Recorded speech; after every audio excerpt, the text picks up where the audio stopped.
All the cycles. Podcast. Spelled backwards. Pod. Leap. Dumb. Leap. Dumb. Pod. Spelled backwards. Pod. Leap. Dumb.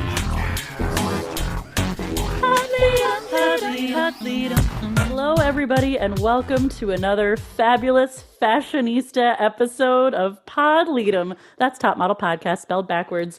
My name is Hannah Jane Ginsburg, and as a special treat, here's something neat. I'm JDB Crump, and I usually meet aspiring actors after they've studied their craft. And I'm Lex Basile Price, and hear ye, your time is up. Were all of my backup quotes chosen? They sure were. Yay! A rare Kelly Catrone quote. We usually can't actually use hers. Yeah. We are here today to discuss Cycle 22, Episode 7, The Guy Who Acts a Fool. It's not bad. No, I mean, pick your fool, you know what I mean? Yeah. But I've retitled it to The Girl Who Needs to Eat More Fruit. But if you get your serving of fruit up from this podcast, you can become part I of was about to say Pod. 2 full fruits between the 3 of us. You really did. I bring 2 Can't say on my that when own. I'm taking a sip. It's 3. I'm 2 fruits. You can become part of the Lead'em Pod by clicking that Clixel button down below. Do it. So you can give us 99 cents, $4.99, or $9.99. Are you out of your mind? Whoa. You know who else feels out of their mind? Digital art. Digital art was mean. Kind of. Because, what's funny is it's even meaner if you don't like the photo. Because Yes. Niall's digital art reads dreamy. Okay. Okay. Scary. All right. And Pretty bad cute. ass. But 2 words, which sounds like it's just referring to the weird crotch stuff Yes. going on. No, hyphen, 2 Also- words. Oh, and that's a pretty badass, right? I was so scared when we got to the tie-tie tip and she started signing. I was so concerned. And then thankfully Ramon popped up. No, he did not. No, he did not. He didn't? No, we are seeing it filmed. We keep cutting into them filming because at one point you see the TV and Ramon is off camera. His Oh my God, that's shoulder so is bad. in camera. Yeah, I also thought there was some weird editing going on. I did love how Ramon had to interpret Tyra's weird cadence. Yes. So Ramon is making Tyra faces while it's happening, which is just gorgeous all around. But can you imagine the thought process of, we're filming a tie-tie tip for Niall. Clearly, we should have Ramon here to interpret, but also we won't include that in the video. Mm-hmm. Are they seeing them in person? I also think the way these are filmed and the fact that the screen isn't weird, and we know that Top Model can't film screens. Right. No. I wonder if there was anything here. And they just green screen this later. It's just too HD for this show. Maybe. I love thought that this a idea. previous week and didn't bring it up, but I was like, I have no proof of this. In this episode, I was like, that conspiracy theory is starting to do a little To more. be fair, though, Niall did seem not paying attention to it, as though... Because it was nothing. Yeah. I need to see that left, right, front, down, fierce, sexy. You got that. And the best part is, when Tyra tells him to look front, she does not look front. No, she also says, where is this amazingness coming from? Where's it coming from? I need some. She's like, I don't know how to tell you things. Hey, Niall, you gotta be hotter. Bye. But I think that even though some questionable stuff comes from it, I think this is one of the sweeter prizes that Top Models attempted. That is this the first and only tie-tie treat that anyone's going to get? I have a feeling it's just the only one that's interesting because because I think they just cut him out when they're like chocolate Sure. at this Oysters. point. But Niall is going to get a night of signing and dining, which right now we don't know any other information about because in the edit of this episode, it comes far later. Oh, yeah. Well, they had to get someone to come out. Well, also, The too, episode we're talking about today, and also next week's episode, I'm going to astrally project for a second, have shown me a side of the show. This season is not that good a season of Top Model, as we've been discovering. It is sort of in spite of itself, a fascinating look into ableism and the ways that people are not supported by new communities that they enter. Right. And I think what's fascinating about it, and we'll get into it more as these next two episodes. I don't know how many more. We haven't watched past these two that we're talking about, this week's and next week's, but I'm wondering how long this is going to continue, or if this was like a 2-episode arc where we get the focus for 2 episodes and then Top Model's editing puts it in the background. But I like that it's showing ableism, but in a more subtle way. Because it's like anything else. Like, it's really easy for most things to be like, it's bad to, not have ramps or whatever it might be. Right. Yeah. But when it's like this day-to-day thing that the viewers are like, oh, maybe I'm actually doing this and I'm not realizing this. And like, it's because I think they let Niall speak very freely about his emotions and thoughts on this. I was going to say, I think all credit to Niall for basically producing the show within a show. Yeah. And I don't want to take away from how we started talking last week, I think, about how he's more of a savvy competitor than I think we've been giving him credit for and the show has been giving him credit for. But I think he came on here equally to both do well in the competition and give this perspective and be an advocate and really show people a fully considered real perspective that they're not getting in most spaces. Though I will say, based on some of the things he says, I also think he didn't realize just how difficult it would be. I think fair. So too. Extremely and I fair. wonder if that's just because he mentions, and you mentioned it in a previous episode, Hannah, that you think he's talked in the past about having like a big deaf community that he grew up around, and he starts to talk about that in these episodes. And I wonder if either he was like, well, I've never been around a non-deaf community, so I don't actually know how difficult it's going to be for me and how I'm going to feel, which is probably part of it. And also, I wonder if he thought the show would do more in some way, shape, or form. This is the other thing I think that makes it so interesting after having watched so much Top Model, is that I think we're so used to getting so much timeline fuckery, and it's so hard to actually watch a linear progression of anyone's journey on the show, but we're actually watching someone almost in real time realize what this experience is going to be like,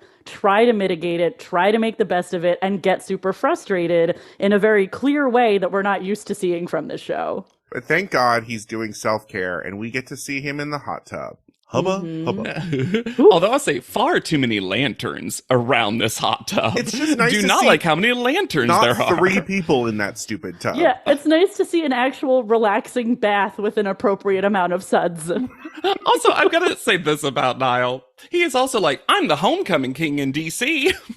He's just like, I'm so popular, y'all. Matter of fact, I'm the popular one. There's something so funny about, like, y'all don't understand. I should be the best person in this house. I'm great. I clean up. I am so hot. I'm hot and I'm nice to everybody and I clean, and these are the people you've chosen to be popular. Okay. There are also going to be so many sepia flashbacks this episode. Half the episode is sepia flashbacks. And Ashley gets the top model triple whammy.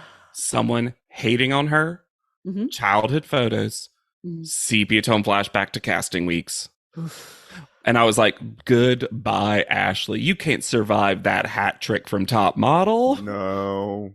We head to the CW, where Kelly is there with Lori Oppenden again. And Lori said, hey, losers, you're all terrible. Lori Opp again.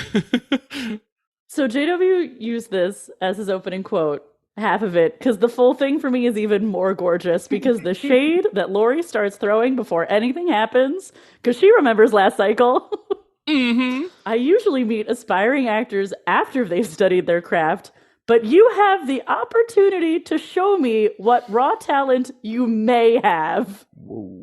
Gushing. Diggity. And then we see a trio of past top model contestants who have succeeded in acting. And it's Leo, Yaya. Same as last time. Ding, ding, ding.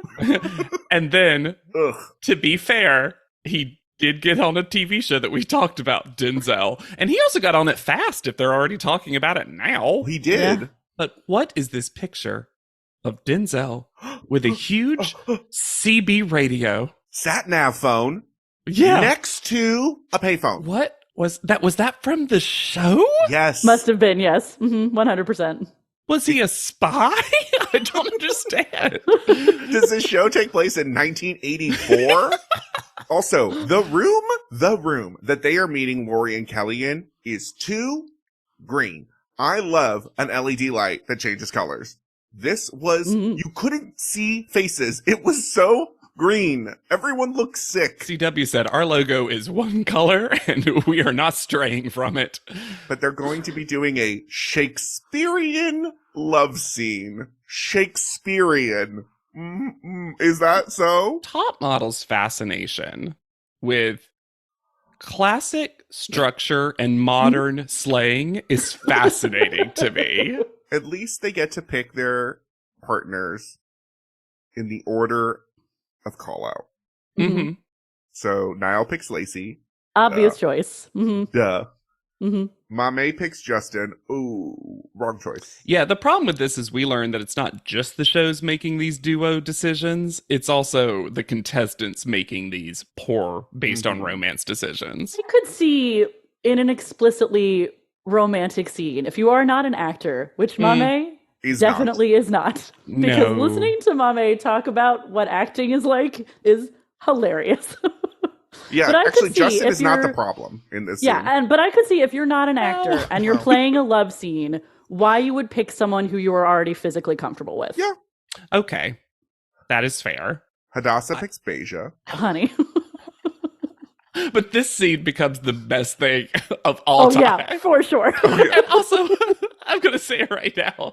So much of the attention gets on Beja. Hadassah's fucking awful. We found out how she played Sandy in Grease, and it was exactly what we predicted. Yep. Devin wanted to pick Mikey, but can't, so picks Ashley. But here's the thing. I would have loved if one of them, because it just said pick a partner. Yep. Yeah. I wish he had pulled a Mikey. Romantic dinner? Let's do it. So Mikey is left with Courtney. And that is how Mikey and everyone else, especially Devin, portray it, as I'm always paired. It's always me and Mikey who have to pair with Courtney. It does kind of end up being that a lot, though. Like, the sepia tone receipts were there. I do feel slightly bad in that the last time Mikey was paired with Courtney, it went very well for him. Right? Mm-hmm. But everybody knows that this is not going to be Courtney's challenge. But that doesn't matter, because it's basically nobody's challenge except for one group. Yeah. They have 30 minutes to rehearse. And it's the exact same conference room as last time. Oh. You could honestly edit those two episodes together and make one super episode. Kelly saying in this very lobby sent me. I love Niall's interpretation of what this scene is, because the way Niall says it is, Princess Cordelia is in love with me, Niall. Niall is in love with my horse. Niall, no, I'm not a character. I will just play me. Honestly, in an audition for the CW, yes. There are a lot of lines in this scene. This is actually long. I actually kind of loved, and I don't understand it, but Devin was like, we're not going to make it to the second page. And I'm like, is it timed? Because I actually believe you if that's true, because there's so much. But they get their script. And this is so important for what happens to Beja later, because Beja says, I'm just going to memorize the lines, which with this script length would actually be smart if you weren't going to have script in hand. No one was told to memorize. Nope. You got to listen to the challenge if that were important. They would have told you. I think they had them memorized last time. I don't think they got scripts last time. No, they did the last one. I did actually they? double checked. Okay. They got it. So this is the CW. This is how they do. I mean, it's the correct way to audition. Even if you do memorize, it's kind of rude to not have. I always find it rude when I've done casting. When someone comes in without the script, because that tells me, oh, you're going to fuck up and you're just going to start talking. Yeah, it's good to be very familiar and then have it there and glance at it when you get a second. Yeah, your best option is to like 3/4 memorize it if you can, and then glance down when necessary. Although in this crowd, since none of them seem to know to look at the camera, That wasn't it's part not of the as big of an issue as you might think. Hannah, that wasn't part of the instructions. What camera? Where's the camera? I love that there are 6 people in the audience with like clipboards to judge you, and so many people, Justin, choose to never once look at them. I'm so curious about Beja's confidence in her acting. Well, she's a scammer, so she's used She to did playing throw that fit about the crown, and it was very convincing. Yeah, maybe she's just more off the cuff though. She's not, good with choreography. I mean lines. Did anyone else find it very strange that Devin was like, "I'm Devin O.J. Clark"? Weird emphasis on that middle name. Don't know what it is. Is it Orenthal James Clark? But also, why are you saying OJ? Equally odd around Devin is Ashley's assumption that Devin wasn't going to try to be funny during this. Why? And I'm like, why? I'm like, Ashley, look, I get it. You got stuck with Devin. But I think then your best move is to try to just match the energy at that point, because they're like, you're not going to be able to taper Devin down. He's falling all over that conference room. Although, stop worrying about the fucking horse was hilarious. Oh my god. If you haven't seen the episode, they get a little stick horse. Oh, not just stick horse. As we learn, they get costumes that Kelly brings in. I just love that they each get their own. CW had these props just chilling at CW headquarters. And yet, it's as though they were doing auditions, wildly, callbacks, maybe, for, like, a remake of Mr. Rogers' Neighborhood, because these Prince Friday ass costumes they put them in. Justin Rosenblatt is there, back, looking angry and wet, and Lori Oppenden's Looper is also there again. Yes. And then they each have a single assistant that fits their aesthetic behind them. Yep. And one, you cannot tell me, is not the guitarist from Simple Plan. I have seen those black earring studs. It is the same assistant as last year, but he got a California growth spurt. And we glimpse, fascinatingly, I love this, we glimpse their scoring rubric clipboards. I adored this so and much. We see everyone's photos, including Delaney's weird MySpace photo they picked. Are we to believe that they just printed this out in the past, or did everyone audition for the CW? I would love to see those unaired auditions. I honestly think because they were still taking some of the other pictures and stuff, I don't know. Like, I wouldn't be surprised if they did, because how much more time would it take? This scene is like 3 minutes. Sure. You know? It's just fascinating. But yeah. The one Delaney picture. It's also wild because they're all on like a white background. Anyways, they have positive, negative score, which makes me think here, they're going to give everyone an individual score. Right. But sadly, it doesn't seem like that. Kelly lied here. She lied. She said everyone's going to be judged individually. To be fair, these people didn't care about these scores. This was their fun break in the middle of the day. Also, I'll say this. I think that there wasn't a pair where one person was distinguishably better than the other person. So they kind of end up as pairs. Why was there Oppo SpawnCon? Oppo SpawnCon. I love it when the contestants forget the Shakespearean words and make up their own, because that leads us to stuff like bequithered. Well, no one can say bequeathed. Bequithered is Bequithered. so funny. It's great because it's that actor thing where you see Justin hurriedly look at the paper, take it down, and then say the word. He's like, got it? And then it immediately leaves his head. Let me go through the script before we go into the individual performances. Fantastic. Oh, in order to make this more like the show, I'm going to put in random nays just as you're going. Thank you. Yeah. Interior, horse stable, night. A beautiful young princess paces nervously in the palace's stables. Stable boy, oh stable boy, wherefore art thou stable boy? The princess looks around vainly for her love. A stable boy enters on his horse. He climbs off, looks around cautiously to make sure no one has seen him, and ties the horse off. Oh, Princess Cordelia, your love doth shine bright on me like the flashlight feature on a smartphone. Oh, stable boy, I loveth you more than selfies, hashtags, and boy bands. Thou hast stolen my heart like a mischievous child in a fully stocked candy store. Princess Cordelia rushes into the stable boy's arms and kisses him passionately. The stable boy breaks away and looks away guiltily. My love, is something wrong? Forgive me, my dear princess, but my mind betrays me, leaving me ill at ease. Perhaps you are overwhelmed. After all, a mere stable boy as yourself has captured the heart of a princess, and one is so beautiful as myself, no less. Nay, dear princess, it's not true. The princess checks her breath. Is it my breath? My apologies, my love, for the fowl I ateth for supper surely broughteth the funk. No, the funk is not the causeth of my consternation, nor the departure of Zayn Malik from One Direction, although his exit doth disturb me. Hast thou betrayed me like a real housewife of Kingdom Hills? Are you gayeth? Nay, my precious.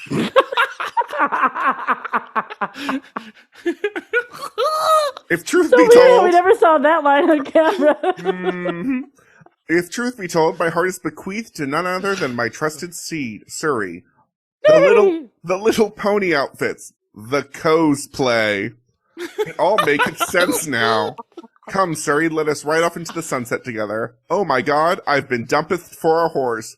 You a straight up freak. We did see Gayeth once, and they put it on screen, and I was like, top model. Don't say Gayeth. Are you Gayeth? I gotta say, all of that's insane, but to me, the best part is looks around vainly. Vainly. In vain is what you wanted to say. This script was written by Tyra. That's why she says candy store. For sure. I like that it had to be fully stocked. Oh, yeah. You can't take a child into a half-stocked candy store to expect the morning, the truck's been there. They're still throwing out candy, singing at you. Yeah. So we got Justin's bequeathed to bequivered, but I will raise you. You are such a freak. To Courtney's, you are so freak. You are so freak. You are so freak. So chic. As soon as Mommy and Justin are done, Kelly turns around and is like, they're a couple. Rude. Why? Rude, Yes. rude. Keep your trifling, gossiping mouth shut, Kelly Catrone. No one asked. And no one cared. No. Lori could have cared. Couldn't have cared less. Also, They're like, are those teens dating? Cool. Also, I'm sorry. Notoriously, couples don't have chemistry in scenes. It is rare for a couple to actually have good chemistry. Mm-hmm. I want to know so much about how Beja didn't understand what was happening. Because Beja says that the lines go out of her head as soon as she gets on the stage area. Mm-hmm. And she says, I'm going to have to improvise. Someone no, you who don't. has been priding herself on her professionalism this whole time. You have the script in your hand. Because at first I thought, maybe she made the incredibly dumb move of not taking the script, but she's got it. You don't have to improvise a word. Or she memorized the wrong part or something, or the whole thing, or something. But yeah, literally when it cuts down to holding script, I was like, this is ridiculous. But honestly, the CW released the Snyder Cut, where it's the full 10 minutes of Beja and Hadassah staring at each other blankly before someone starts talking. I want the whole thing. And then when they leave the room, it's not a captions crunch because it's accurate, but it's so odd. Hadassah goes, you're weird. And Beja goes, I told you 20 times. You told her 20 times. What? I thought that was them continuing the scene. No. I thought they were continuing the scene out the door because I'll see your cosplay. I'll see your cosplay, which was amazing. One of my favorite things that happened this episode. And I'll raise you Beja reminding all of us that her horse's name is Saray. Saray. It's Saray. I told you that. And that's where I think I told you 20 times comes from. She's like, you're a freak. You're so weird. I told you 20 times. Like, I honestly think they're trying to scene out the door. Okay. I love that theory. Less fun. Does it seem like Mikey only is saying Courtney's lines? What was going on? I don't know. This is a rare time that I give Mikey a little bit of a benefit of a doubt because, like, Courtney's so awful. And I think Mikey was just literally like... prompting. All right, here's the next thing. Because when he said kiss me, they try to edit it in a way that, like, he's, like, forcing her to do something. But I think it was actually just the next thing in the script. And he was like, okay, and now you kiss me. Come on, Courtney, please. Oh. I was very ready to believe that he came in to make her look bad. And then the longer it went on, I was like, oh, no, it's just her. It's just her doing this. She didn't need any help with that. Mm-mm. Then, breath of fresh air. Niall came in and said, Lori, we're not all dum-dum. Niall said to us, I've been on TV, films. Yeah. I love that he gets the Matthew edit of, I'm an actor and no one else is. And Niall says that so many times that even after a while, I'm like, all right, Niall, you're setting yourself up for something. And Lacey was cosplay, which is the most Southern. You could tell she looked at that word and was like, nah, whatever. I don't know what that is.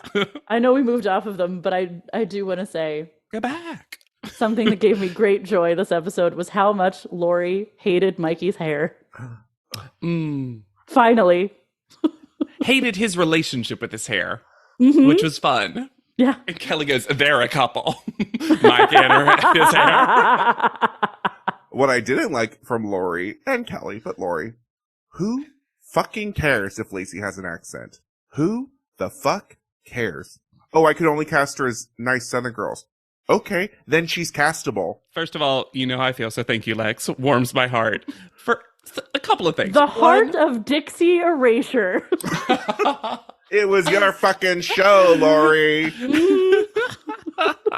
But also... every single person you're seeing, who you said yourself, Lori, are not studied actors. It would have been so weird. They can't play anything than who they basically are now. That's everybody. Yep. Because none of them are Meryl Streep, who's going to come in with 1,000 different characters. But also, how weird would it have been if Lacey came in and was like, hi, I'm Lacey, and then I spoke like this? That would be so strange. That's also, like the script didn't call for anything. It's not like it asked for anything. The only thing that maybe you could see somebody making the leap to is doing a bad British accent. But thank God nobody did a bad British accent. Also, I think it's fun to mention it now because I texted Lex and Hannah a night or two ago about it. I recognized and confirmed I just saw Lacey in a new commercial. Wild. So apparently and you know what? She had a line, and you know what it was in? A Southern accent. So I think she's fine, Lori. Shocking. And she was supposed to play a Tina Fey type, and I was like, that's not even her voice. They didn't care at all. Good. I know we talked about how long Hadassah and Phaedra's scene went on. How long was Devin's scene? Because this seemed like it was a half-hour comedy pilot. What does Devin think acting is? Because SNL? Before the scene starts, we get the line, acting comes natural to me because I'm goofy at nature. Goofy at nature. First of all, I think no matter how long it was longer for poor Ashley. Sure. Oh, who sat there doing such mediocre work, but it was such the tailspin of what Devin was doing. I loved Lori in one of her only direct-to-camera talking heads saying, my overall impression of Devin was not positive. Devastating. That's just the rubric, though. Yeah. She looked at it and she was like, see? Nothing. It's like a pain chart at the hospital from like smiling to frowning. It's like, frowny. She's like, I never say 10 because that means you're needy, but this one was a 10. And later she tells Devin, she goes, acting isn't fun time. And I'm like, you ain't telling us, Lori. We know. Wish more people knew that, actually. I wish more people in that room had stuck up for Ashley. At least one person did. Yes, Ashley was not good, but what was she supposed to do? What was she supposed to do with that? She's the kind of actor in a real casting scenario that you'd be like, okay, Ashley, why don't you stay around? We're going to part you with one more person. You know what it would be? Funnily enough, it would be like, Ashley and Mikey, why don't you two come in again and read with each other? Yes. Absolutely. Mm-hmm. And then Kelly, they're a couple. All right. And then Lori decided to casually devastate me by calling the actors who come into audition so devoted and so anxious. Ouch. Honestly, Laura was great in this episode. Yes. Because she was more devastating. This felt like Lori was like real. This was not Lori trying to introduce like, this is me, Lori Opoden. Mm-hmm. This is like I'm being replaced. Yes, by Dana Theridatos or whatever her name was.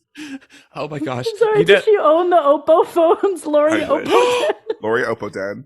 Also, you know how Shark Tank in other countries is called the Dragon's Den? Yes. I love the idea that our casting situations are called the Oppo Den. Of course, Lacey and Niall are first and second. No one else was close. Nope.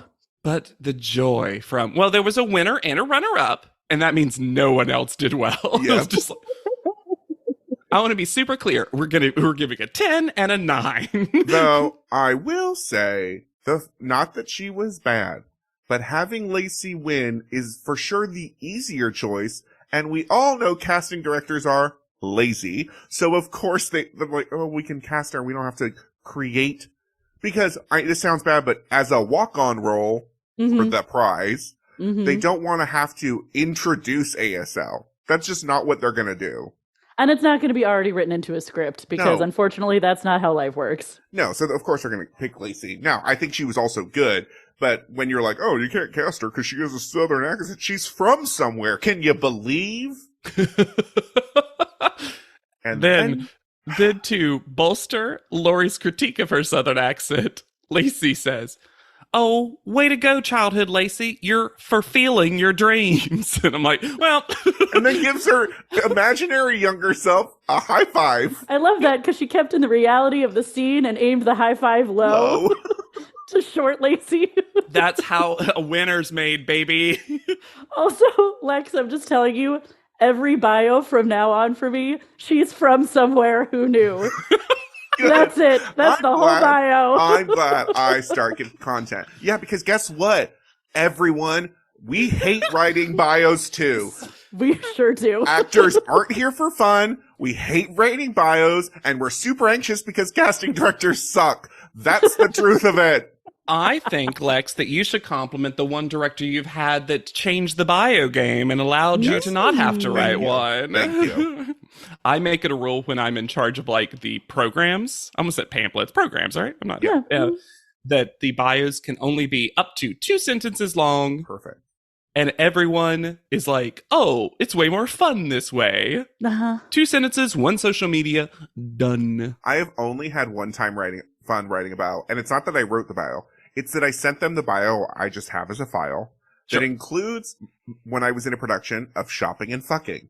This was for a production of Peter and the Starcatcher in rural Kentucky, and then because no one proofread it, they just left Shopping and Fucking in the bio, and we had school shows. So I'm glad. That's the only time I had fun when I opened it and I went, Kentucky doesn't know what's about to hit it.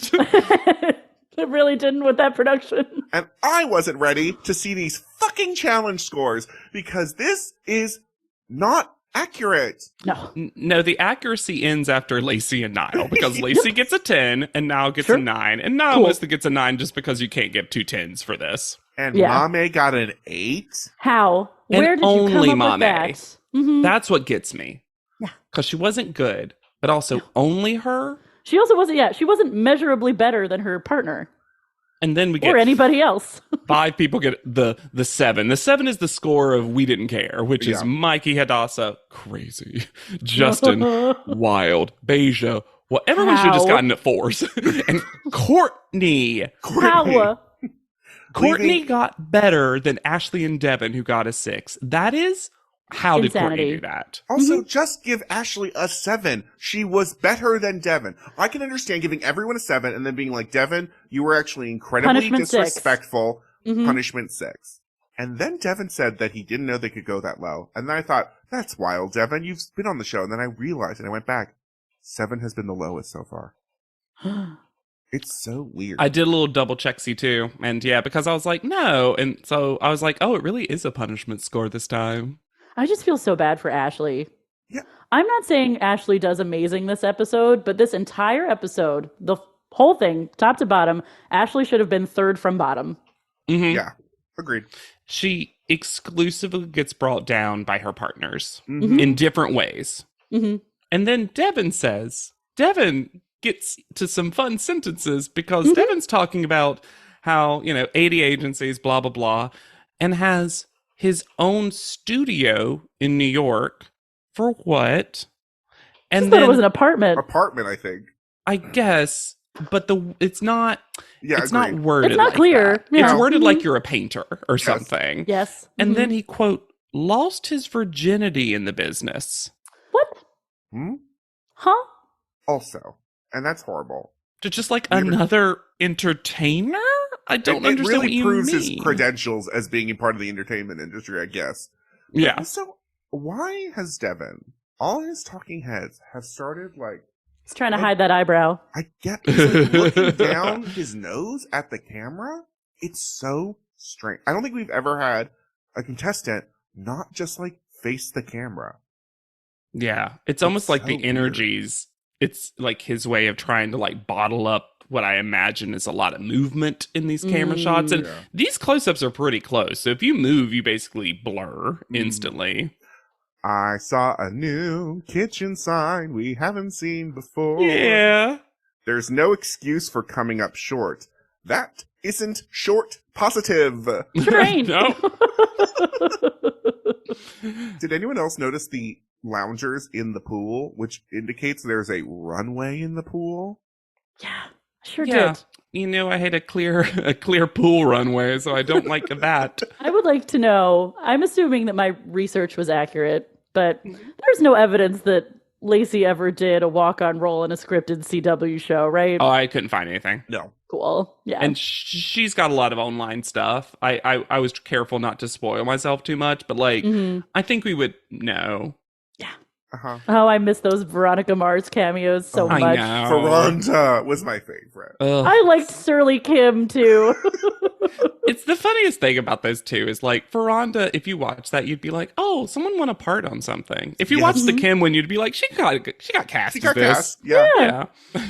So we're gonna get our night of signing and dining now, which starts out so positive. It sure does. And then some contestants, I won't say ruin it, because I don't think that based on the guest, it could be fully ruined for Niall. But I actually thought this was a rare time the top model did the absolute best it was going to do with something. Yes. Because we get a guest at the door, Brittany, as we'll find out. Who knocks at the front door, amazing for this show, and waits for someone to let her in. But also, this is the front door, and where is this door? Because there's a pathway we've never seen. Too big and too small, and I don't know what wall it's on. Well, that's the season. Too big, too small. Not too big, not too small. So Brittany Rose Williams, a real person because their Instagram is private, arrives with enthusiasm and a chunky, wavy highlight. And I think she's adorable. She is described as Niall's high school lover, but I think they were just fucking with everyone. Yes. I think they're just besties. Yeah. Although I gotta say, I remember this from watching it when I watched the cycle originally in real time. And at the time, my mind was blown by a positive depiction of people who were once a romantic couple and were now friends. True. I think they And maybe That was shocking to me in a good way. And it was so matter of fact. It's like, yeah, we used to date. Now she's my best friend. Everything's cool with us. At the time, that was mind-blowing for me. Sure. And the show is desperate to continue to pretend like Lacey is romantically interested in Niall because they clip out a clip that is so clearly from a larger paragraph where she's like, it's kind of weird to see Niall's ex. And I'm like, she didn't just say that. Although I would believe a producer going, so would you say you're jealous? Could you actually say that you would say that you're jealous right Please, now Lacey. in those exact words? Please, Lacey, it seems like you might win and you gotta have a crush. And there's a second visitor to the house who probably also knocked, and that's Ramon, because remember, Ramon doesn't stay here. Ramon hates this place. Also, Ramon is just a full guest host of America's Next Top Model this episode. Ramon has to wrangle the children. He gives a Tyra mail. Ramon better have been paid extra for this. Yes. And so what's going to happen is that they've set up an hour period where they're going to have some instruction beforehand from Niall and Brittany and Ramon, I assume, probably. Yeah. And then they're going to have a lovely little sushi-based, platter of food. The platters of food were all over the place. All over the place. It felt like it was 4 different. I wonder if this is like from Niall's the like favorite supermarket. foods, and they're like, Probably. He just liked crudité and sushi rolls. He's like, not all at the same time. That's so gross. He's a small plate guy. Small plates. He likes fast food. But then for an hour, the contestants are not allowed to communicate verbally, essentially. So you have to use ASL. And at first, this is great. We learn sushi. We learn a lot of other words. I'll argue that some words we didn't need to learn for this immersion, though. Dog. Well, sure. How helpful is dog? Well, that's the problem, is then it's all going so well, but we can't have nice things because then they open it up to what sentences and stuff do you want to learn? And Mikey takes over because he just wants to use it to hit on women and annoy them. He's like, oh, there's a whole section of women I can't speak to. Now I can. And like the way you can feel Brittany get uncomfortable instantly. Well, and I enjoyed Niall putting him in his place a little bit. But then Mikey calling the night a game. He says the game is that we can't do this. I'm like, you're literally calling Niall's day-to-day living a game. How can you? Because call it an event. The night. Oh, there's so many words that would have been more appropriate. To call it a game. No, he's playing charades. Yeah. He sees, and I think that's also key. He sees sign language as just charades. Also wild to me how many people refer to sign language as being easy. How did you think this was going to be easy? In what world did you think an entire language was going to be easy for you? To give the tiniest mote of credit.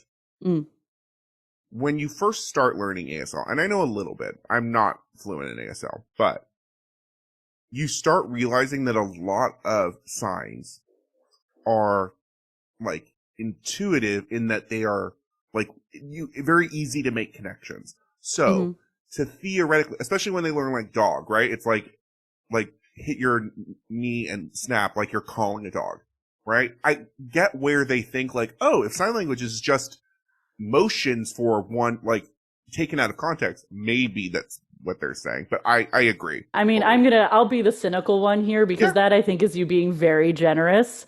Because to me, when Mikey says something like that, it comes off as, well, Niall does this, so it'll be easy for me.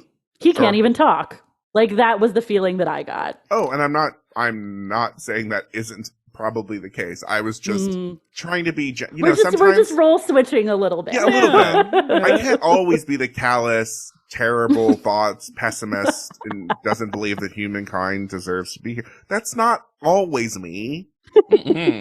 Even a broken clock is optimistic twice a day. That's what they always say. When it puts both hands in the air and it goes, yay! No, it's actually it's at 1:50. Yeah. Now every time I see a clock doing that, I'm going to go, yay, clock. 1:50. Oh no, it has to be at, sorry, take this back. It needs to be at 1:50 30 seconds. So it looks like there's a body from the second hand, Yeah. and then the two hands are up. Woo! The happiest time. The happiest time. Niall says that Devin tries, but it's just fully gibberish. And Top Model does one of those things that always works on your friend Oh, JW, where someone says something incorrectly in a language and they translate it literally. That subtitle always gets a laugh out of me. And my goddess Hadassah, who found something else she cannot do. She like starts and then is like, I don't know. She gets sushi down, and then that's the end of it. That's it. She's like, I know sushi. I can just get through this hour if I just learn sushi. That's what we're eating, and I have to apparently. And the rest of the time, I will be holding the piece of sushi and unable to talk. Yes. The people who try the most seem like the ones who were already trying with Niall. Yes. And unfortunately, Ashley, who really seems to take this lesson to heart in a way that's not going to be helpful in the future for Niall. No. Yeah. But then I appreciate that we got just also now getting to chat with Brittany. You know, you saw the stress leave his body. Melt. There were a lot of reasons for him to be emotional, but I think the overarching one to me seemed to be relief. Mm-hmm. Just to have one seamless conversation with somebody else. No Oppo. Mm-hmm. Yeah. And you realize just how that he is either lonely or working so hard. And those are his only two modes of existence in this house. Mm-hmm. Or comforting Courtney. Which is work, I guess, to be fair. And then we get one of the most threatening Tyra mails they've ever received. Oh boy. What is this picture? Why What is she is this holding picture? a loofah? Oppo did not sign off on this. Mm. And then we get I love a Top Model literalism, because Ashley says, you could go home for the most smallest numbers. Yeah, Ashley. That's literally the only way you can go home is for the smallest numbers. Smell the fierce, feel the boom. Not every day you say that. Sure. Why is Beja dressed like a vampire equestrian? I think she Too has much Tyra white male wine. outfits now. Yeah. She has too many Tyra male outfits. Specific ones. Go further with the American Express Business Gold Card. Earn 3 times membership rewards points on flights and prepaid hotels when you book through AmexTravel.com. Whether your destination is a business conference or a client meeting, your purchases will help you earn more points for future trips. Experience more on your travels with Amex Business Gold. Terms apply. Learn more at americanexpress.com/business-gold. Amex Business Gold Card. Built for business by American Express. I had that dream again. My small business needs to hire, but I don't use LinkedIn and I hire wrong. So our orders get all backed up. We're drowning in paperwork, then actually drowning, careless fighting off sharks with a stapler, and pirates are pillaging the office copier, and then I wake up. Don't let hiring nightmares ruin your dreams. LinkedIn Jobs' new AI assistant goes beyond the resume, using unique insights to deliver a smarter shortlist. Post your job for free at linkedin.com/quality. Start hiring today with LinkedIn. So we go to the world's coldest beach. Zuma Beach. If you look it up, it has a dedicated helicopter landing area for emergency medical lifts, because it's a emergency if there's fires and stuff place. Ooh. It's one of the largest and most popular beaches in Los Angeles County. And you said it's cold because also the water at Zuma is a little colder than at other Los Angeles beaches. Perfect. It's like, oh, the Pacific Ocean already cold? What if we drop it like another 5? Mm-hmm. Its page on the official government website has this sentence, and it's the only sentence you're going to need. Zuma is the ultimate Southern California beach. Wide, extends for miles. Tyra Tulis. Smiles for miles. I'm Zuma. We are told that they are going to be doing a sexy commercial for Boom Boom Boom deodorant, which tells me that the deodorant goes on your abs. So confusing. So many questions about the deodorant. So many questions. I'll say this. The packaging looks real. Yes. I thought, I went and I looked if they ever did this product, because I did too. it was so correct. Mhm. And it was Tyra Beauty Yes. adjacent. Yes. And I was like, did we get ab deodorant? What is this? My conspiracy theory is that she was trying to make this, and they're just like, focus on the makeup. Yeah. Mm-hmm. I wouldn't be surprised because normally when we get the fake top model products, it's very crafty. Mm-hmm. But I was like, this was produced. There were multiples of these. I can tell. I feel like someone got hired for production design this cycle who was very committed to their job, because we're actually going to see some decent production design across several challenges and photo shoots. Actually, that's true. Maybe someone knew someone not cynical Tyra? about top model yet. Yeah, exactly. And then they're going to get paired. And this time, and I appreciated this just as a viewer, we got a lot of switches in the pairs. This is not going to be like the CW thing. Well, at first it seemed like they were trying to pair from the challenge high scores with low scores. That's what I thought interesting. too. Mm-hmm. Because they paired Lacey with Devin, and her face. When he comes over and hugs and squishes her face to hers, and she's like, no. Then, Thank God Sorry, I had that little Ted. Lacey. then Ashley and Niall. And she does double finger guns. She's like, boom. Well, she's happy. She's like, oh, Niall's great. I do appreciate that in this episode, they all respect that Niall is a good actor. Mm-hmm. Then Courtney and Beja, y'all. For podcasting, what a dream. Sure. Then Mame and Mikey again. Why again? Why is Kelly? Because they didn't want to put her with Justin. Yeah. Sure. And then they give Hadassah and Justin. That's really why at this point. It's not really about Mikey and Mame. It's about like, we're going to make something happen with Hadassah and Justin. And then because, oh no, Hadassah's a good person, nothing happens. Oh, but I was told that Hadassah was all about showing off her body and she's a whore, a harlot. Them trying to make that a storyline for her when she gives them nothing to support it is fascinating. One of our more prim contestants ever. Yeah. And also so bad at stuff. She's mostly going to drown during the commercial. The script includes the stage directions. Girl inhales upper chest. Left upper chest. Sorry. Gotta be And specific. Girl's hand flies across the abs. Flies? I think it was actually slides, and that was a captions crunch. Okay. I think it's slipping and sliding on all that boom, boom, boom. Y'all, I cannot with this metal bowl of water that they scooped from the sea. Hold still.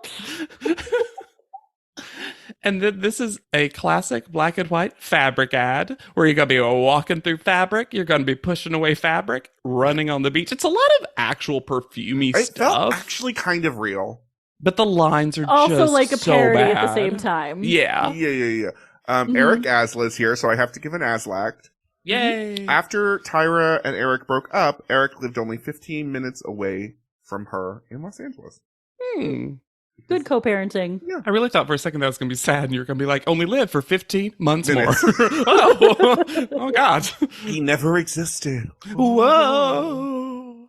So we're going to get some filming of people doing this. And this is always hard to talk about because a lot of the filming is also just literally what we're going to see in the commercials. Sure. Yeah. Because these commercials are,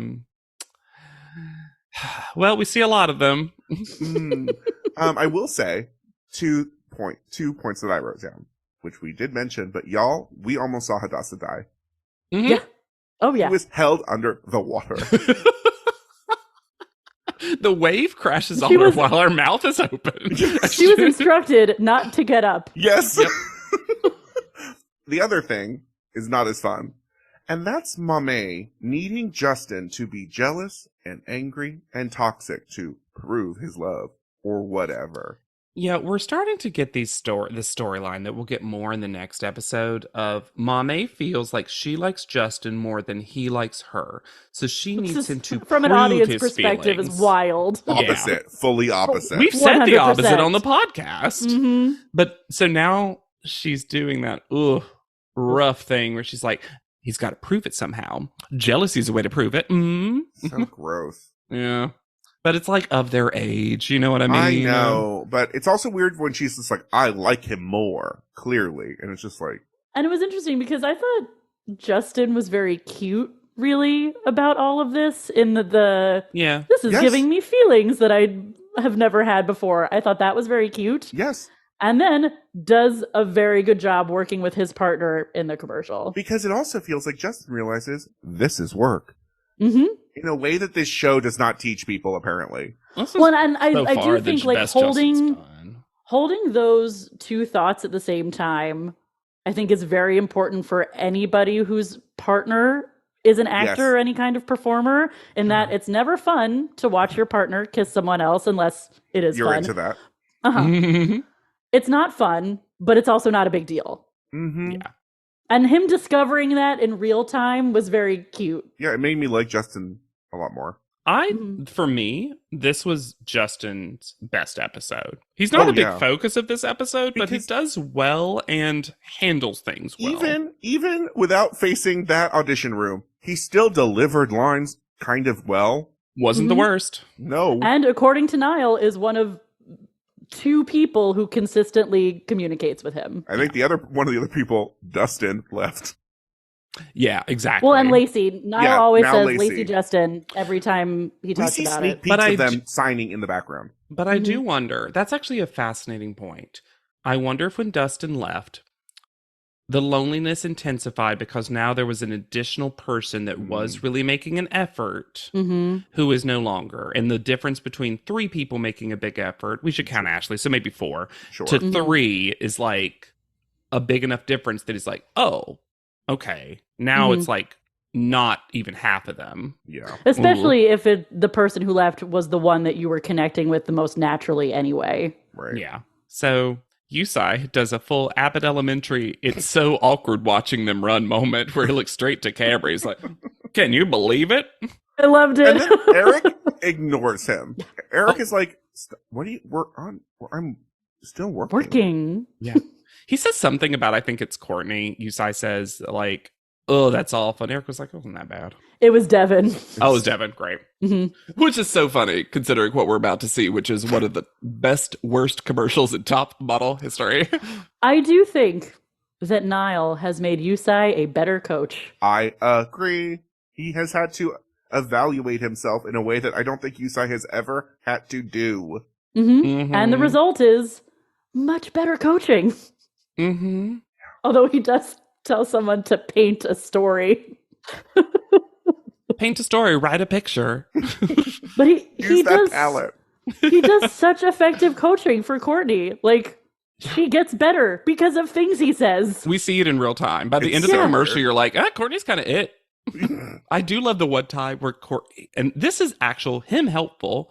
Courtney and her partner are in the ocean getting hypothermia, and a wave messes her hair up, and Yusai comes in real quick because they're doing great and just pushes out of the way and goes back instead of yelling at her to do it. I'm like, that's what really would happen. Yep. That's his job. Or at least someone else's job. Sure. Whoever was holding that metal pole. You've never heard anyone go stepping in. Stepping out. Last looks. Why is the makeup person always the last person off? I love it. I love when a makeup person runs it. It says last looks to me. It happens so often when I hosted those like live stream shows because I was a sweaty glazed donut of a man, and they would come in and be like, time to blot. We've got 3 minutes. Last looks, JW. I'm like, it won't be the last. Wait till next commercial where I've sweated this all off. I feel like we're getting the Justin and Mame story out of order. Because then we have this Tyra Mail discussion of when did this happen? I don't know. I was very confused. If this were a social media platform. And I was like, no, Justin, this isn't the social media cycle. No. And also, you're late. Did he change it to it's complicated? No. Right? He just did it like in a relationship or something. Yeah. It was so weird. I'm like, no, what you wanted to say was in a relationship to it's complicated because you don't know what's going on. Either he it's spoke, from single to it's complicated, I think. Oh. But he said in a relationship. I actually think that weirdly, Justin thinks the relationship with Mame is getting better and Mame thinks it's getting worse. But It is honestly hard to tell at any given Yeah. moment. They're just pulling stuff from whatever suits the story they're trying to tell at whatever given moment. Who knows? Hadassah does her best modeling of the cycle when she poses on the table to read the skull mail, fully laid out. And then we head to panel.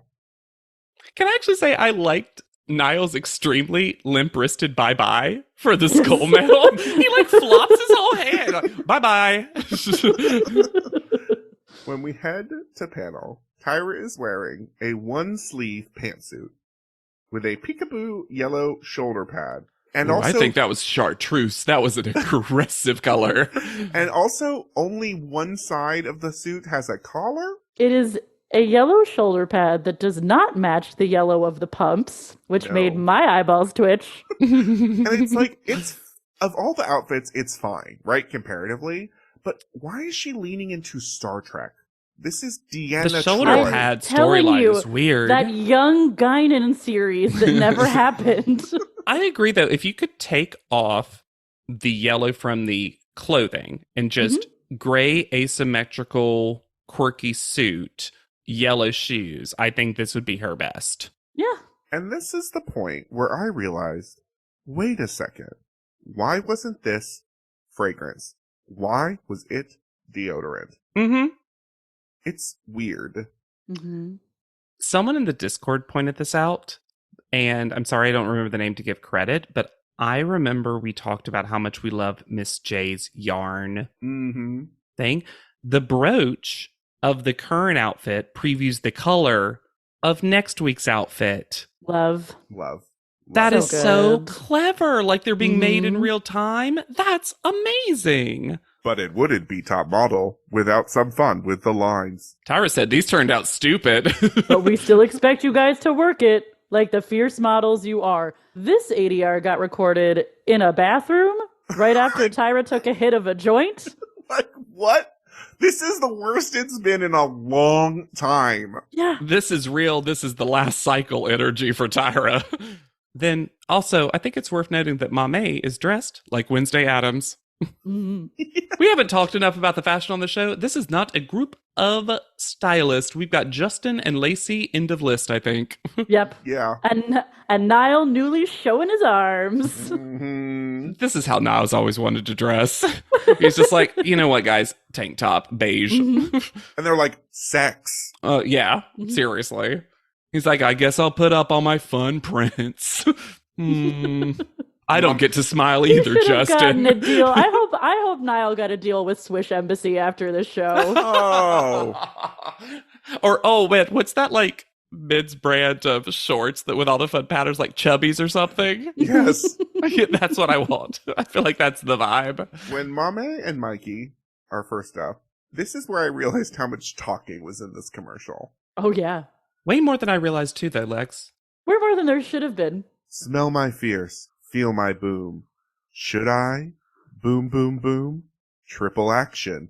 You've got that badass boom, baby. Boom, boom, boom. Keep your scent fresh and your abs fierce. Boom, boom, boom. It still makes it seem like it's like a toner and deodorant for your abdominals. The two questions I'm left with. One, is this a deodorant that you apply to your abs, as previously discussed? What's the third action? They say triple action, and then only name 2 actions.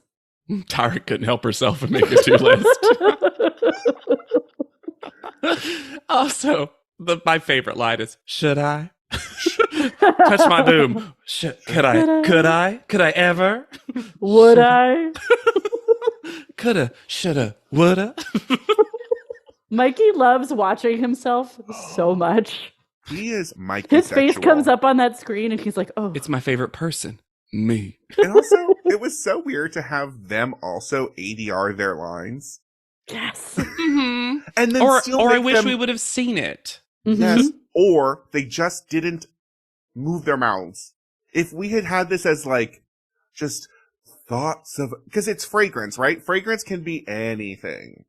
As And I feel previously like discussed. I feel like it's more traditionally just narration. Like, Oh, it's yeah. not usually spoken lines. And then one line in French at the end. Oh my God. Yeah. Talking about that. Are we aware? I already said JW. This year's Boy Butter Lube commercial Ugh. is a French art film. Great. It's JW's favorite product, Mm-hmm. and he loves the commercials. If you couldn't hear the dripping sarcasm in Lex, every time there's a Boy Berta commercial on, I literally am like, well, it's time for a bathroom break. Oh no, my snack is only 3/4 full. Oh, I gotta go put some popcorn with butter. Shut up. This is where Kelly begins to mock Jay Alexander. Ooh, what a dangerous gambit, Kelly. I wouldn't do that if I were you. The fuck. The nerve. What happened is that inappropriate. Kelly finally met her match on the panel. Yep. Mhm. And because Miss J is beloved, Yep. gets the cheers from the contestants, has a longer legacy with the show, and is generally wittier and better received, Is an actual fashion expert. Who is She- funny? can't stand it. Mhm. Because for a long time, she was the alumni. She was the person who was like, wow, and Kelly's been here the longest now. She's basically Nigel. It made me so uncomfortable. Yeah. Because they're fighting, and also Tyra does Jack Diddley about it. She's like, Mhm. wow, my friends are fighting weird. Did I do this? Mm. It's like when you hang out and you know your two besties don't like each other, but you're like, but it's my birthday, so we're all gonna hang out. You have to. Yeah. Exactly what I was going to say. Oh no, am I that person? You both know? No, never. I would Love that put it's always a birthday. It's like It's always a childhood birthday. friend, adult friend. It's my birthday. I don't care what your deal is. you know what we're doing? Escape room. To talk about the commercial, I thought Mame was much better by herself. Oh yeah. Yes. Yeah. I thought she was gorgeous. just pretty above average the whole commercial, frankly. Mhm. Yeah. Did not remember Mikey getting the Carrie D edit of just send your mind somewhere else.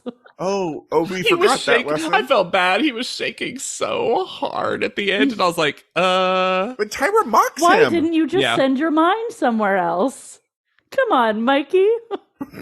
Hadassah and Justin are next. Oh my god, how much better is this commercial? Have we found something Hadassah can do? she was good in this. He was really good, and so was Justin. And they had chemistry. Mm-hmm. And they both look great on camera. Yeah. And then fucking Tyra makes theirs about Mame. Mm-hmm. How? Why? And our girl Hadassah creating the perfect response to the most inappropriate question. Oh my god. Ooh, this is that pageant training in action. Uh-huh. Mm-hmm. She's like, Tyra was like, how was it kissing Mame's man? Mm-hmm. And then Kelly is like, is he a good kisser? I don't remember. My lips were frozen. Perfect. Also, I'm Just sorry. brilliant. I'm sorry, panel. It's a men's fragrance commercial. Hadassah did her job as the accessory. Mm-hmm. She did That was what, the role. It's like the whole script's about the other person's abs. like, Yeah. what are you talking about? We didn't mention it, but this is not the first time Hadassah mentioned the cult, because Hadassah will not let the show have one word with her where she doesn't say it's cold. Uh-huh. Yusai earlier was like, are you nervous? I'm cold. Feels like this is not... Safe? Mm. This isn't, no, what I find annoying, right? We have said before that they have to do swimsuit in winter, right? Mhm. Fine. I will say that makes sense because you have to get it out. There is no reason they should have had to be cold for a fragrance commercial. Not a seasonal No. product. Not a seasonal product.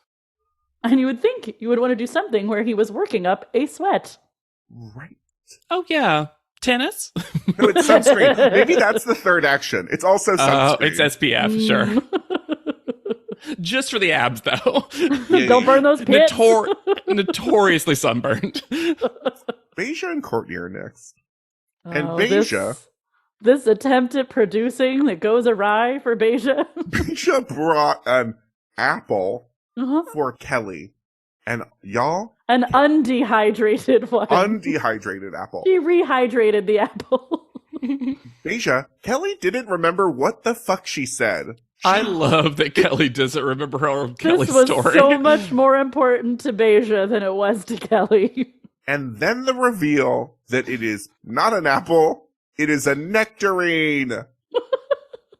That I will say as Tyra looks like an says, apple from afar. The Peach family. Yep. I think Kelly's just chomping on it. Like, all right. Where's the Thanks for time? the snack. Sorry you were sad or whatever. This dynamic between Beja and Courtney that Beja has decided to show off for the judges. Because she could have lied. She could have just been like, it was tough, but I think we got there. But no, I was really mad at Courtney. Yeah, she was really mad at me. Because you were crying. I wasn't crying, I was whining. I'm uncomfortable before the commercial. That continued During? through the commercial. Also, every time there's a line spoken, Courtney's eyes cut hard to Beja. She's like, and I'm done. Your turn. Any Mikey taught her shot that. she is in with Beja, she looks terrified. Yes. But then, y'all, did you catch Miss J said Beja? I didn't. Oh. Yep. Interesting. Yeah. I just, the amount of praise that Beja gets for this ad is inexplicable. Wow. And it's specifically always coming from Tyra. Mm-hmm. Tyra's very in on Beja. Why? And I wish Tyra would talk about that more. Because Yes. I love that Tyra's in on a contestant that doesn't just seem to be from a I've got a crush on your perspective. Mm-hmm. I think Tyra likes someone who comes in to be fierce. She loves that shit. Ooh, maybe. And I'll argue. Beja's gonna fierce. I'll argue she doesn't like it in about 4 seconds. Sure. Well, Beja can't help herself. Or No. And then, is it time it is time. for the commercial to end all commercial? And the only time I 100% agreed with Kelly. Putting it right up there in the ANTM Commercial Hall of Fame, like right next to Jade. It gets to go Yeah. right on that wall. So we have Lacey and Devin, and she is stunning in this commercial. Like, wildly You can also so. barely hear the accent that we talked about. Uh-huh. And this gets thrown around a bit as a reference, but it is, to me, full 90s Calvin Klein. Mhm. Yes. She kind of, I Stunning. feel like Lacey's a little reminiscent of Sam from Psycho 11. Mhm. Mm-hmm. And then Devin, Boy, oh boy, oh boy. This Is- first line. smell my feels. Never has a one-syllable word lasted so long. Smell my boo. Which made it sound like a fart he made. Yeah, it absolutely did. And then Tyra does a pretty decent impression You know of Devin. Mhm. Her One best. of her better. Yeah. Mhm. But she does have a hand. Yeah. People that it was like, well, he was thinking that. Oh, yeah. And then Well, then for him to say, I felt like I was doing it right. Uh, Did you? I bet Devin did. But I Devin mean, went, That's you know because you're what? not Devin- listening to Yusai scream at you, I guess. And also, this is in Devin's mind, he took this seriously, Yep. as opposed to horsey Didn't laugh drama. once. Yeah. And I want to continue to praise Lacey before we get to Kelly's best line of the episode. Only good one, really. Yeah. Mhm. Lacey's eye at the very end of theirs, where she's my looking God. down, and then very last second of the commercial, flick open. Mm-hmm. I was like, So bad. Lacey's Lacey's becoming seen such a top tier contestant for me. I just Seriously. adore her. Mm-hmm. Then Kelly says to Devin, seriously, please don't do this professionally. Like, the world has enough problems. I love someone finally being like, Devin, don't act. Don't. Don't. But Devin, in Devin's mind, Devin is an actor, yes? Oh, yeah. Devin is not here for feedback. No. Devin is here because Devin thinks the world has Mhm. not given him his flowers. Mm. And that's the world's problem, His flow Not- goes, uh-huh. not Well, and Devin. It's the mindset of, well, I've been booked at 6 agencies, so I've already done everything I've ever needed to do. Yeah. I don't need to get better. I don't need to learn anything. Do we think Devin's studio is an acting studio and he teaches people how to act? I hope so. God. Oh, I hope so. Oh my God, I want to cry. You know he charges people. Oh yeah. This is going to be such a specific reference, but we got some new top model music in the background, and it was very Micro Machines Nintendo video game music that I remember, because I was like, what's the specificity of this? And I went on YouTube for a while because I was like, it's video gamey. And I finally heard some Micro Machines music and I was like, that's what it is. It's all very digital and stuff. It feels like almost new instrumentations are happening. But like jaunty. Yeah. Mm-hmm. In a way that does not match the tone of what's happening on screen. And finally, we have Ashley and Niall.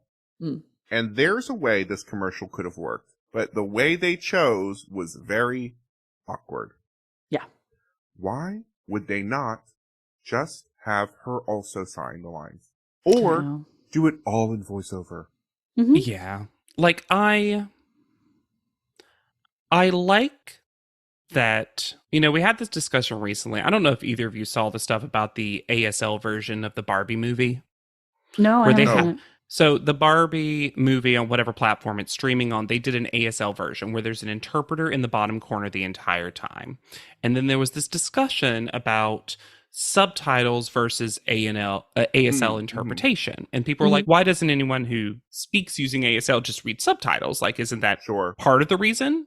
And they're like, well, that's more for people who are hard of hearing or just whatever. But ASL is its own flowing language that if you're watching that, you get so much more communicated to you. Right. Captions isn't written in ASL because ASL has its own grammar, cadence, emphasis. And it was fascinating to watch. And I implore people to look up clips of this because that interpreter is getting a lot of praise for how great she did too, which is really cool. But I think that part of me does like, even if it wasn't both of them, Niall can speak fluent ASL. Yes. And I do worry that if they had them both do it, it would have been ASL and gibberish. Maybe ASL, which and that gives, you know, that's a little hard on Ashley. But I think it's already been hard. I think in some ways there was like Ashley was fucked from the beginning because there, and I'm not blaming Niall obviously, but like there was no world where this wasn't going to be strange. My bigger issue is that there is no accommodation made to film the signing in a different way. Right. So this is filmed exactly the same way that all of the English speaking is filmed. And it puts the burden on Niall to make it visible in conditions where it's really hard to see what he's doing because of where they are and how it's filmed. Which is why he has to put this like super emphasis on it that doesn't seem natural to the way he speaks at all. It also feels like sometimes, and I don't speak fluent ASL, but it sometimes felt like Niall made up things because smell my boom? How is Niall relating that? Yeah, it was interesting. I wonder because I know that Niall did like an ASL version of Seven Rings. And I would wonder if we watched that, how they filmed that and if it was similar or dissimilar to what they're doing. You know what I mean? Because I know that like ASL is a very expressive language. Yeah. So part of me like loves that we got to see a very kind of hyper realized expressive version of ASL coming from him, because I kind of like the boom, boom, boom with him hitting three abs. Yeah. But it did give the commercial a different tone than the other ones had. For sure. Which then Ashley isn't matching, because I don't know if that's something that she can recognize is happening as they're doing it. Or anyone on set. And then fucking Tyra says that this is him ghetto signing. Tyra, why? What? So because also, no, it's not. It fully isn't. But what's the implication of that? Also, why don't you that? just praise him for being sexy? Like, you've been wanting him to be forever. Now's the time. He finally did it. Then, this is the thing that infuriated me the most about this entire thing. Was that she tells the two of them that their kissing was too realistic. And they have to fake make out to make it look right for camera. If that's something you really think... A, what were all those bullshit chemistry lessons that we've gotten for the past 2 cycles? And B, that sure would have been a helpful lesson to give all of these people beforehand. And we literally had Kelly on set screaming at Mame and Mikey that they need to kiss real. They need to really kiss. Yep. So what's the story, Morning Glory? She said that, and I was like, they're just trying to figure out every way possible to just get rid of the contestant that they're done with. Correct. Yes. It's been a while, but I felt like they were just like, they've decided they no longer want Ashley in this competition. Mm-hmm. And they're just like, how do we make it happen? They don't want Ashley in this competition? Because She's making Mikey a better person. No, she's standing in the way of the true romance of Mikey and Mame that they have created in their heads. The judges playing with the contestants like they're dolls, which will be ironic next episode, and trying to be like, yeah, let's smash these two together. Yeah. Like, so gross. Call out order. Also, Ashley's crossed arms during this entire call out order. Lacey is first. Yay. Obviously. Yeah. And like first by like more than 2 points. A wide And margin. does she come very close to a perfect judge's score? She here? has an 8-5, 9-5, 9-1. Okay. Weirdly, when we'll get to who each would have won, only Miss J would have had Lacey win. Yeah, well, this is Miss J's highest score, an 8-5 this time. Because I think they're like, this commercial blows. Yes. Then Mame, then Niall, then Beja, because Tyra gave Beja a 10. A perfect score. Then Mikey. Which I actually think this is Mikey's commercial, him in the commercial. I Right. think this made sense. But then Justin. I think they were also giving him some hypothermia points of like, don't sue. Yeah, I don't understand how his score is higher than Justin's, though. Yeah, that doesn't make so sense to me. low. Yeah. And they had the same challenge score, so that doesn't make sense to me. Mm-hmm. Yeah, I mean, Mikey's were 8-8-9-9-2, and Justin's was 7-9-8-5-7-9. Why did What? they hate Justin? But then, great day for Hadassah. Yeah. Fourth from the bottom. Bottom four. And then Courtney, leaving Which Ashley that v. would Devin. No. This should have been Devin The clear Courtney. bottom two were Devin Courtney. Courtney should have gone home this Of week. course. Mm-hmm.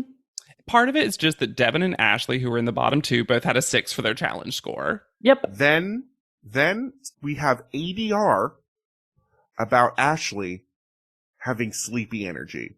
What was her critique? Don't know. What I think happened was that they looked at this episode and they looked at what had been happening with Ashley and they realized they haven't been given enough reasons within the edit of the show to justify her going home. So they were just adding stuff. Mm-hmm. And Devin, you're laughable. Devin You should know have what? I gone home would've- this episode. yeah. It's Devin so or ridiculous. Courtney, honestly, I can justify either Devin or Courtney going home this episode, so much more easily than Ashley.